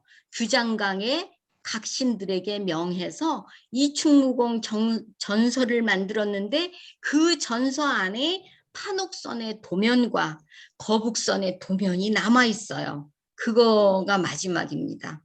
그리고 이 거북선이 7000량 해전 때 다 분파됐다고 하는데 정조 임금 다음에 순조 임금님께서 거북선이 지금 몇 척이나 있느냐 그랬더니 40몇 척이 있다고 얘기를 했거든요. 그랬는데 그 40몇 척이 다 어디로 갔느냐는 거예요. 고종 임금 때는 아무것도 없었거든요. 판옥선도 마찬가지예요. 판옥선도 보면은 우리가 최고로 많이 판옥선을 보유하고 있었을 때가 780척인가 이렇게 돼 있었거든요. 그랬는데도 다 없어지고 지금은 그 모형이나 뭐 이런 것들은 찾을 수가 없고 그 도면만 남아 있어요. 지금 거북선은 해군 사관학교 연병장 앞에 하나, 통영에 하나, 노량 해협에 하나 이렇게 실물 크기의 모형 그 도면을 보고 그대로 만들어서 한 게 3척이 있어요. 예전에 한강에 매여 있던 거북선 있죠? 그것이 통영으로 내려갔어요. 그리고 판옥선은 그 이충무공 전서에 나와 있는 도면을 보고 만들어서 저희가 이렇게 모형을 만들어서 뭐 통영이고 어디고 이렇게 돼 있는 것으로 알고 있습니다. 답변은 이것으로서 됐는지 모르겠어요. 네, 지금 저희가 그런 유물들을 찾을 수가 없어서 찾는 노력은 무척 많이 했다는 거, 거기까지만 말씀드릴 수가 있겠네요. 네. 예, 아이고 그런 사실이 있네요. 그러니까 네. 그 도면을 우리 지금도 가지고 있다는 그런 지금 말씀이시죠? 이충무공 전서에 남아 있어요. 전서에. 아까 그러시구나. 김정수 그 대표님께서 그 무슨 황자총통을 이렇게 했다가 어째고 이렇게 얘기도 네. 있잖아요. 그런 유물처럼 그런 유물 탐사단이 있어갖고 해군에서 무척 많이 노력을 하셨다는 예. 것은 사실입니다. 네. 아니 제가 그와 관련해서 좀 궁금한 게요. 우리가 철갑선이라고 그러지 않습니까? 여기 네. 김현수 교수님 우리가 조선학회 여기 또 회장님이신데 잘 아실 것 같은데 철갑선이라면은 그러면 그 나무로 된 배 위에다가 네. 철판을 덮었다는 이야기 아닙니까? 그런 그러면 거는 아닙니다. 아니에요? 그런 거는 그 아니고 궁금해가지고 그 위에 뭐 철이란 걸 그렇게 이렇게 막 평평하게 펴는 기술이 그 당시에 있었는지 그 궁금한 생각이 들어가지고요. 판옥선 철갑선. 위에 지붕을 씌웠거든요. 예. 지붕을 씌우고 그 위에다가 칼, 송곳, 못 이 세부치를 쭉 박아가지고 사람이 넘어오지 못하게 만드는 거예요. 그랬는데 그 언더우드 박사가 한국에 들어와서 역사책을 읽으면서 그 거북선을 보고 아이고 이거 아이언으로 이렇게 만들었네 이래가지고 오역이 돼서 철갑선으로 그러니까 붕이 다 철로 그러면은 배가 가라앉죠 너무 무거워서 예. 예 그래서 그 지붕 위에 칼 뭐 쇠붙이를 뾰족뾰족한 거를 그 예. 해가지고 네 그래서 했는데 이제 우린 그렇게 오역된 걸로 해서 철갑선이다 심지어는 잠수함이다 막 이렇게까지 얘기를 하는데 예. 그거는 아닙니다. 아니 그때 저도 그래서 당시에 그때 당시에는 아니 잠깐만요. 예, 저도 그래갖고 조금 아까 잠깐 생각했는데 무거운 걸 위에 하면 우리가 보건성이 나빠져가지고 배가 네네 넘어지기가 쉽거든요. 그래서 그 네네 생각이 맞습니다. 들었습니다. 예, 네네 한 맞습니다. 대표님 추가 설명 좀 부탁드리겠습니다. 그때 당시에는 이제 그 아까 이 박사님 말씀하셨다시피 실제 거의 임진왜란 당시에는 이제 조총이 있었지만 그 전에 활로 다 전쟁을 했었고 조총을 쐈는데 조총의 거리가 굉장히 짧았고 조총이 어떤 철판이나 이런데 약간 부닥쳐도 단에 파고 들어가지 못하는 그런 예. 상태여서 굉장히 얇은 만약에 그때 당시엔 전부 다 나무였는데 그 나무에 만약에 철판을 덮었다면 그 거북선이 굉장히 속도가 빠라 이게 이중으로 이제 그 프로펠러 지금 말하는 프로펠러 이중 프로펠러 해가지고 가변 프로펠러 쓴 형태로 이제 노를 만들었는데 그게 이제 그 형태로 이제 그런 화살이나 그때는 화살에 이제 독을 붙였으니까 화살이나 조총을 못 들어오게 했고 그런 부분들을 이제 포가 있다 하더라도 포가 그 정도를 이제 쉽게 파손시키지 못하는 그런 부분 때문에 이제 아마 그 외국에서 언더우드가 이제 철갑선이었기 때문에 못 들었을 것이다 이렇게 얘기를 했던 것 같고요. 실제는 위에 이제 굉장히 얇은 납득계보다 얇다고 그래요. 그 정도 얇은 판을 그렇게 이제 했고 그다음에 이제 배를 판옥선 같은 배를 붙여놓고 뛰어 넘어오니까 못 뛰어넘게 이제 그걸 그렇게 만들었던 거죠. 네 맞습니다. 예, 예, 감사합니다. 예, 예. 예, 우리 여기 해양대학의 교수님들 많이 와 계시거든요. 김진수 교수님도 여기 계시고 우리 전용호 교수님도 계시고 또 보니까 해군사관학교 양지훈 교수님도 계시고 한데 우리 교수님들 좀 한 말씀 좀 해주십시오. 학생들 뭐 교육하는데 홍태호 교수님도 계시고 박기태 교수님도 계시고 많이 계시네요.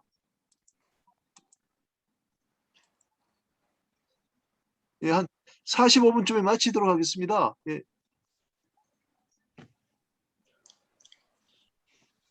저 교수님 제가 그 다른 분들이 질문 안 하는 것 같아서 아까 질문하려고 예, 예. 했던 거를 좀 잠깐 하겠습니다. 여기 제가 이제 이 박사님께서 워낙 이제 많은 그 연구를 하셔서 여쭤보고 싶은 건데 최근의 일들과 굉장히 흡사한 일들이 임진왜란 때 일어났고 그때 이제 이순신 장군이 전투를 했었을 때 많이 발견이 됐던 건데요. 그때 당시에 사실은 일본이 한국을 침략하려고 했을 때 외군이 침략하려고 했을 때 일본은 이미 자국에 있는 백성들 한국에 거주하는 외인들이라고 했죠. 일본 외인들을 전부 다 철수를 하기도 했고 여러 가지 조짐이 보였고 또 그랬는데 또 이제 우리나라 대신들이 일본에 가서 두 사람이 가서 이제 한 사람은 황윤길이는 일본이 쳐들어올 것 같다 했고 김성일이는 그런 뭐 히데요시가 그런 자질 못 된다 이런 식으로 얘기를 했었는데 실제는 나중에 결과론적으로 보면 우리나라 조정은 일본보다 우리가 모든 게 앞서 있기 때문에 절대 전쟁, 뭐 난을 일으키든 전쟁을 한다 하더라도 원래 난은 아까 말씀하셨는데 나는 승리를 하지 못하면 다 난이라고 했다고 그런 기록들이 있더라고요. 그러니까 정변이라든지 이런 것들은 이제 전쟁은 다 이겼었을 때 얘기지만 이제 나는 그렇지 못했다고 하던데 그런 형태로 해서 우리나라에서는 전부 다 조선은 외부다 정치, 경제, 문화, 사회 모두 다 우월하다. 그래서 절대 한국한테 이기지 못할 것이다. 이런 게 물론 이제 했지만 그랬다고 하는데 지금 최근에 우리 여러 가지 이제 그 어려운 경제 시대에 또 지금 여러 가지 이제 뭐 정치적인 이런 경제적인 것들이 있는데 굉장히 우리가 잘하고 있다고 세계 몇 위 국가 순위가 어느 정도다, 경제 우위가 얼마다, 최고의 선진국이다, 최고의 코로나 코비드 대비를 잘한다 이런 여러 가지 굉장히 많은 얘기들을 하고 있는데 저는 이 책을 보면서 이거 그때 당시하고 조선시대 임진왜란 시대가 너무 똑같은 일이 우리가 벌어지는 게 아니냐.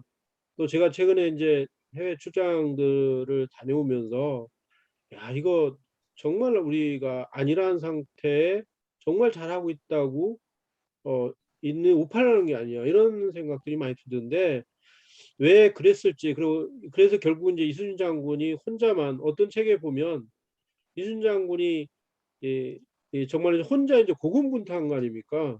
고군분투했는 건데 그게 어떻게 그렇게 됐을까?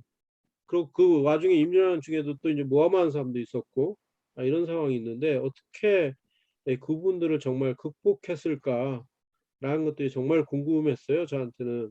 그래서 혹시 이분 알고 계시다면 좀 말씀해 주시면 좋겠습니다. 네, 뭐 질문이 엄청 광범위해서 짧은 시간 내에 답변을 드릴 수 있을지는 간단하게 해주세요. 모르겠지만, 네, 간단하게 말씀드리면 조선이 우월했던 거는 사실이에요. 임진왜란 전에는. 예, 일본이 못 갖고 있었던 거, 조선은 갖고 있는데 일본이 못 갖고 있었던 거, 인삼, 목화, 네, 그다음에 종이 이런 것들은 한포 이런 것들은 우리가 가지고 있었고 일본은 그게 없었거든요. 그래서 일본이 그 조선이 우월했다는 것은 사실이지만 뭐가 제일 문제냐 하면 우리가 정보 수집을 안 해요. 정보 수집을 분석하고 이 정보 수집을 해서 어떻게 해봐야 되겠다 하는 그런 공부를 참 게을리한 것 같아요. 그래서 황윤길이는 일어날 거다. 김성일이는 일어나지 않을 거다. 이렇게 한 것도 오로지 그냥 겉모습만 보고 도요토미 히데요시의 인물평을 한 거에 지나지 않거든요. 그래서 그런 부산 초량에 있는 외관에서 외인들이 빠져나가는 그런 정보도 우리는 그냥 덤덤하게 보는 거예요. 그 한 가지 예로 이순신 장군은 임진왜란 일어나기 1년 전에 바닷가로 나무 토막이 막 흘러내려오는 거예요. 그러니까 군관들이 이상하다 해가지고 보고를 해요. 이순신한테. 원균한테도 보고를 하죠. 원균은 바닷가에 나무 토막이 떠내려오는 거는 당연한 거 아니냐? 나무 토막 아니라 쓰레기도 떠내려 오는데 이러면서 무시해버려요. 근데 이순신 장군은 나무 토막이 그렇게 떠내려 온다는 거는 저쪽 편에서 배를 짓고 있는 거다. 배를 짓고 있는다는 것은 전쟁을 일으키는 신호다. 이렇게 그 정보 분석하는 그런 능력이 뛰어난 거죠. 그래서 그런 조짐이 있었다는 거, 그런 오판을 하고 있다 하는 게 지금 저도 뭐 그런 생각을 하고 있지만 저는 또 일본에서 10년 이상 살았기 때문에 일본을 잘 아는 사람 중에 하나라고 치부하지만 기본이 돼 있는 저력이 있는 나라예요, 일본은. 그리고 지금 일본이 저렇게 무너지고 있지만 절대로 상대편을 무시하거나 깔봐서는 안 됩니다. 어떠한 상대라도 적이든 적이 아니든 상대편을 깔보고 무시하는 거는 겸손하지 못한 처사고 겸손하지 못한 거는 결국 자기가 자멸하는 거거든요. 그러니까 이순신 장군은 기본이 탄탄하게 돼 있는 사람이기 때문에 누가 가르쳐 주지 않아도 자기가 어디 세미나나 뭐 어디 가서 배우지 않아도 기본이 돼 있기 때문에 기본에 비추어 보면 그래서 자기 부하들이 누굽니까? 다 노비, 노예, 중, 머슴 그렇잖아요. 그러니까 3번 명령 지시하고 5번 확인하는 거예요. 그러면 우리 같으면 2번만 확인해도 난리 납니다. 나를 못 믿냐, 무시하냐, 난리를 치죠. 근데 5번을 확인하는 거예요. 왜 그렇겠어요? 글을 모르는 그 무지랭이들을 데리고 전쟁에 나가서 목표는 승리해야 되기 때문에 내가 5번 아니라 10번이라도 한다 하는 그런 기본이 탄탄하게 돼 있는데 일본은 도요토미 히데요시를 비롯해서 그 사람들은 전쟁에 관한 한 기본이 돼 있는 사람들이에요. 100년 동안 전국 춘추 시대를 지났잖아요. 그렇기 때문에 그 사람들은 그런 튼튼한 기본이 돼 있고 저력이 있기 때문에 우리가 무시해서는 안 된다. 지금 코로나19 이것만 봐도 우리가 훨씬 잘하는 것 같아. 반역 이런 것도 잘하고 그러는 것 같아요. 우리는 3,000명 나오지만 거긴 12,000명 나오잖아요. 그렇지만 우리가 그런 거를 무시하거나 깔보거나 이래서는 안 된다. 우리는 우리 나름대로 기본에 충실해야 된다. 아까 사장님께서 듀바이나 무슨 중동 지역에 철저하게 한다 그러잖아요. 그런 것처럼 우리도 그거를 해야 된다는 거죠. 필사즉생으로 반역을 지켜야 하고 우리 각자가 스스로 거리두기를 해야 된다는 거. 아니면 스스로 다 서로 무너지는 거예요. 어느 한쪽만 무너지는 게 아니라. 방역 거리두기 지키는 사람만 지키면 무슨 소용이 있어요? 니네는 지켜라 나는 단풍놀이 간다. 이거는 아니죠. 그래서 저는 그 사장님의 말씀에 그런 정보 분석 능력이 또 위기 관리 능력이 그런 것들은 노비들이 하면 돼. 예. 예전에 고종임금님이 그러셨다잖아요. 테니스를 치는데 와서 시범 경기를 하니까 아우 저렇게 땀 흘리고 왜 하느냐고 저거는 아래 것들이나 하는 거라고 이렇게 얘기했듯이 우리가 그런 것들이 좀 부족하지 않았냐. 부족하면 공부를 하자. 뭐 이런 식으로 우리 경영에 접목할 수 있지 않을까 생각해 봅니다. 예, 예, 감사합니다. 감사합니다. 예, 좋은 말씀 감사합니다. 저기 이사장님, 제가 네. 마지막으로 이렇게 질문 하나 드리고 이제 마치도록 하겠습니다. 네. 제가 여기 책에 이순신의 리더십 노트 제가 독후감에도 썼습니다만은 용인 전투에서 배우는 쓰라린 교훈이란 게 있더라고요. 그러니까 네. 여기서 우리나라 그 육군들이 잘못해가지고 아주 네. 대패를 당한 이야기 같아요. 그래서 네. 이게 네. 그 7천량 그 패전하고 이제 연결이 되고 네. 이순신 장군이 명랑해전에서 대성을 거두고 이렇게 된 것과 대비가 되는 것 같아요. 그런데 네. 그 이사장님 말씀은 이게 이제 임진왜란 때 우리가 그 용인 전투에서 대패를 했는데 네. 그 뒤에 40년도 안 돼갖고 병자호란 때 또 똑같은 자리에서 똑같은 자리에서 쌍영 네. 전투에서 우리가 또 당했다는 거죠. 네. 네. 그래서 네. 맞아. 이게 되겠냐? 여기서 쓰라린 교훈이다. 우리도 말이에요. 한진해운 그 사태가 2016년에 났는데 2001년에 조양상선이 전기선사인데 네. 또 파산이 그렇죠. 됐어요. 15년 만에 났는데 네. 우리가 그 조양상선에서 그 교훈을 얻지를 못해갖고 다시 저렇게 된 거거든요. 그래서 네. 그 이사장님께서 그 용인 전투 말씀을 해주시면서 우리 강연을 네. 마무리하면은 네. 우리한테 네. 큰 교훈이 될 것 같습니다. 그 네. 말씀을 좀 해주시기 바랍니다. 네. 네. 용인 전투는 정말 7천량 해전 못지않는 치욕적인 전투인데요. 4월 13일 날 부산으로 쳐들어와 가지고 그다음 동래, 상주, 탕금대 뭐 그냥 쭉쭉쭉쭉 막 밀고 들어오는 거예요. 그렇게 하니까 전라도, 경상도, 충청도에서 임금이 또 저 의주로 피난을 가셨잖아요. 그러니까 이러고는 안 되겠다. 우리가 임금을 도와야 된다. 그래서 근황병을 3도에서 모아가지고 그래서 이제 올라가서 용인까지 온 거예요. 그런데 일본은 이제 한산대첩에 이순신한테 당했던 와키자카 야스하루라는 장수가 겨우 20몇 살밖에 안 되는 젊은 장수인데 그 장수가 서울 근교까지 갔다가 우리 5만 명 또 뭐 어떤 책에는 10만 명이라고도 돼 있어요. 그렇게 많은 군왕병들이 용인 전투까지 왔다고 하니까 1600명을 데리고 내려온 거예요. 내려와가지고 우리는 이제 거기서 왜군들을 물리치고 우리 임금을 보호해야 된다. 한양을 사수해야 된다 하면서 이제 모여 있는데 밥을 지으려고 불을 피우고 뭘 이렇게 하고 그러는 사이에 그 일본에 1600명 정도 되는 그 왜군들이 살살 와서 정탐하다가 조총을 쏘고 이런 그 난리가 나니까 우리 조선군들이 그냥 일순간에 무너져 버린 거예요. 스스로 무너져 버린 거예요. 싸우지도 않고. 예, 그래서 용인전투에서 아주 그냥 대패를 했거든요. 그랬는데 그것을 그리고 이제 다 돌아갔는데 그때 권율 장군도 전라도 그 병사로 참전을 해서 올라왔다가 자기 부하들만 잘 건수를 해서 밑으로 철수를 한, 그래서 이제 철수의 그런 어떤 그 규모 있게 철수를 한 그런 것도 되지만 하여튼 용인 전투는 별 싸워보지도 못하고 그냥 1600명에게 5만의 군사가 다 한순간에 무너져 버린 그런 거예요. 지금 수원의 광교산 그 중턱이에요. 그런데 40년도 안 돼서 또 병자호란 때 쌍용전투에서 또 그렇게 또 똑같은 방식으로 당한 거예요. 그 광교산 위에 올라가면 이쪽 편으로는 분당이 보이고 이쪽 편으로는 안양이 보이고 이 서울도 보이고 이렇게 해가지고 아주 전략적 요충지거든요.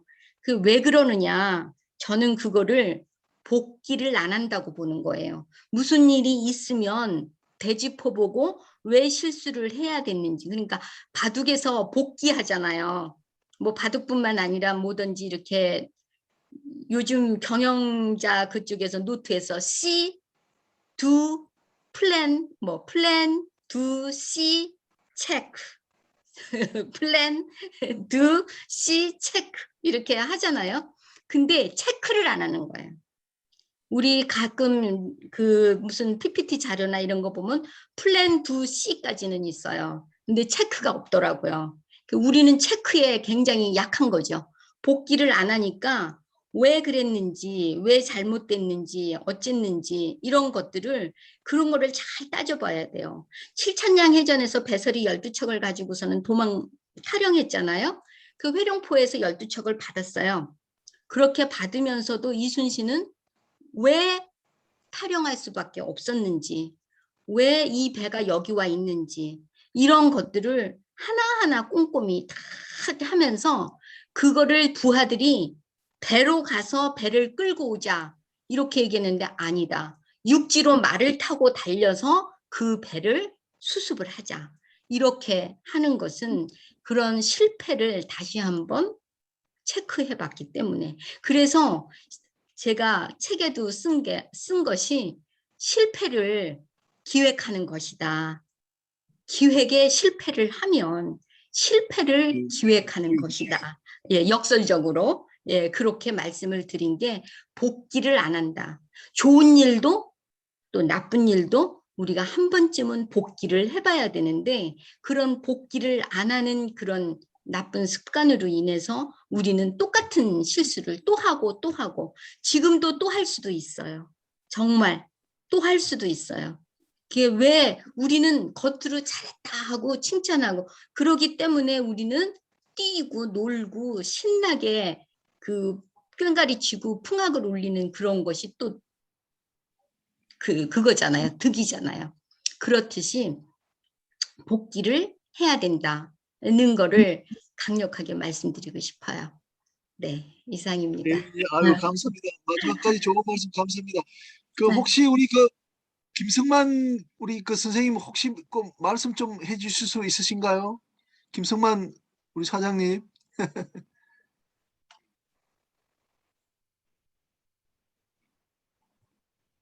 예, 말씀하시기 어려우시면 전작 선배님.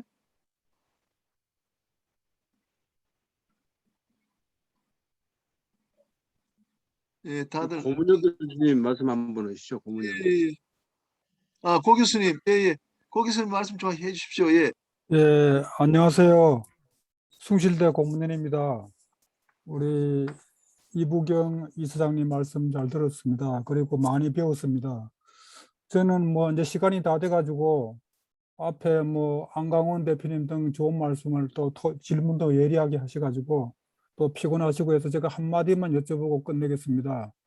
이순신 장군이 전쟁 중에 사망하셨다고 하는 것이 알려져 있지만 제가 알기로는 다른 반론도 만만치 않다고 알고 있는데 사실은 전쟁 중에 사망하지 않고 그냥 생존하셨는데 죽음을 더 클라이맥스 하기 위해서 극대화하기 위해서 사망했다는 설이 저는 상당히 유력하다고 보고 있습니다.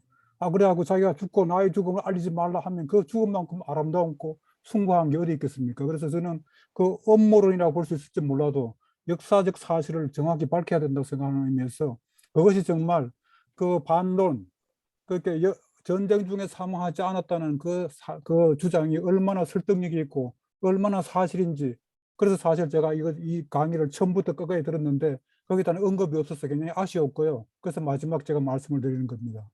역사는 조금 전에도 우리 이진환 교수가 얘기했지만 해석을 계속해야 되고 난중일기도 해석을 계속해야 되고 해석이 계속 필요하다고 생각하고 또 이게 사료를 통해서 분석해야 되는데 완벽한 난중일기는 사실은 이순신 장군이 중심이 돼서 썼기 때문에 그런 것은 안 쓴다고 보고, 그렇기 때문에 항상 강자 중심으로 쓰면 자기의 약점은 뺄 수 있기 때문에 그런 면에서 제가 이순신 장군을 모함하는 것이 아니라 역사를 밝히는 의미에서 말씀드리는 겁니다. 네, 답변 드리겠습니다. 역사를 밝히는 일은 제가 할 일이 아니라 역사가들이, 사학자들이 해야 할 일이기 때문에 제가 뭐 감히 말씀을 드릴 수는 없지만 그래도 이순신을 공부하고 여기까지 발표를 하게 된 그런 사람으로서 일단 그 보편 타당성 있는 말씀을 드리고자 하면 이순신 장군은 전쟁 중에 순국하셨습니다.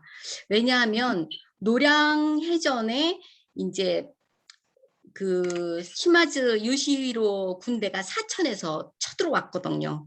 그래서 왼쪽으로는 진린 장군의 등자룡 장군이 가고 왼쪽으로는 이순신 장군이 가고 그리고 중간에는 진린 장군이 가고 이렇게 해서 쳐들어갔어요.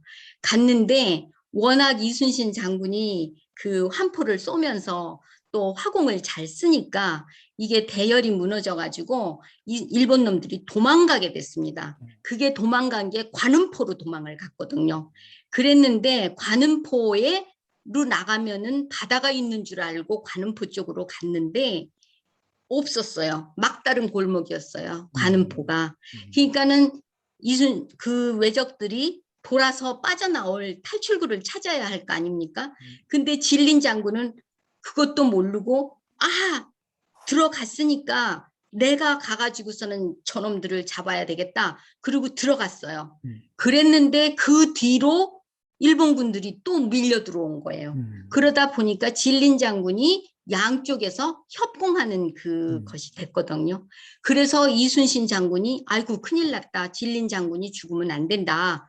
이거는 명나라 조명연합군의 큰 참사가 일어나니까 진린 장군을 구해라. 이래 가지고서는 이순신 장군이 들어갔는데 겹겹이 쌓였잖아요. 그래서 총탄에 맞아서 순국하신 걸로 저는 정사를 통해서 그렇게 알고 있고요.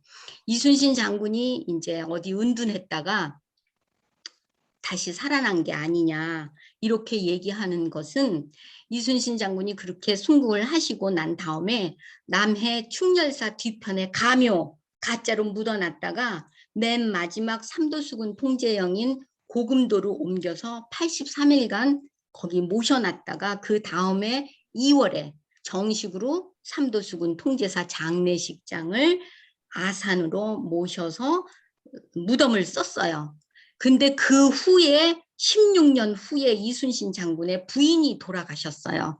그래서 합장묘를 한다고 어라산으로 옮겨서 지금의 그 은복면에 있는 그 묘소로 옮기셨습니다. 그래서 이순신 장군의 그 묘가 지금 있는 거고요. 그 다음에 이제 그 자살한 거 아니냐, 이래 주구나 저래 주구나 마찬가지니까 그렇게 한 거는 이 불멸의 이순신 드라마의 그것이 굉장히 큰 거예요. 네. 불멸의 이순신에서 좋습니다. 예, 뭐 막 열심히 싸운다고 투구를 벗고 갑옷을 벗고 하니까 최고 사령관이 돼가지고 갑옷을 벗는다는 것은 자살하려고 하는 것밖에 더 있냐. 그리고 왜 앞장 쓰느냐.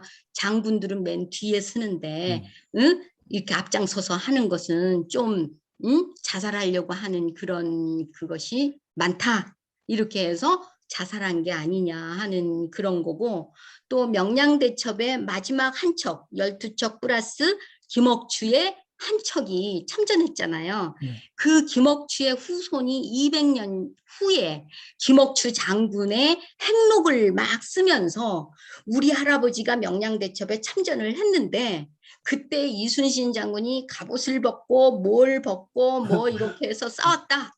이러고 행록에다가 이제 자기 할아버지 그 미화한다 그럴까? 할아버지의 자랑스러운 면을 쓰셨어요.